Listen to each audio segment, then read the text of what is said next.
Bonjour à tous et bienvenue dans votre journal des produits de bourse de l'Obsa du mardi 10 janvier 2012. La bourse de Paris débute la semaine en légère baisse, moins 0,37% à 3127 points pour un CAC 40 tiré vers le bas par les valeurs financières. Les banques cèdent du terrain, Société Générale recule de 3,63%, Crédit Agricole de 2,08% et moins 1,97% pour BNP Paribas. Les incertitudes sur la zone euro continuent de peser sur le marché. Un marché prudent à l'aube d'une semaine qui s'annonce chargée avec les premières publications trimestrielles américaines. Le sidérurgiste Alcoa a donné le coup d'envoi hier. Le titre a clôturé en hausse après la publication de résultats trimestriels meilleurs que prévu. Wall Street clôture au point mort avant les résultats du quatrième trimestre.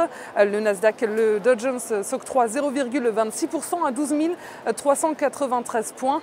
Modeste hausse pour le Nasdaq également qui prend de 0,07% à 2677 points.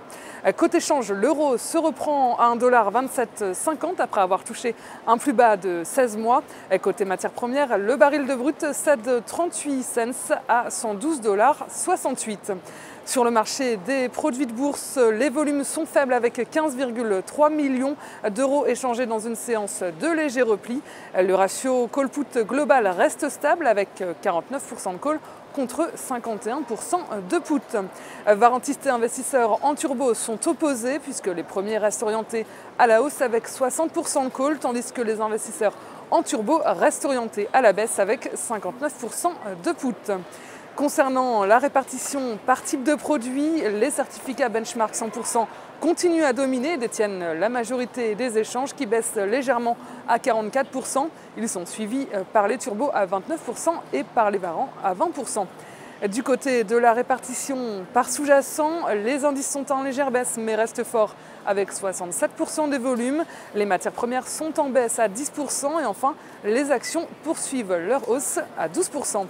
Dans la top 10, on retrouve en tête le CAC 40 en hausse à 31,7%, un panier d'actions à 9,6% et l'or à 4,9%. L'argent, le S&P 500 et le DAX sont également présents.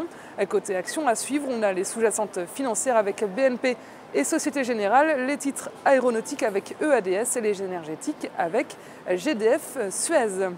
La valeur du jour, c'est aujourd'hui le groupe énergétique EDF. Graphiquement, le titre reste coiffé par ses moyennes mobiles à 20 et 50 jours et teste pour la troisième fois en un mois la zone de support autour des 17,50 €.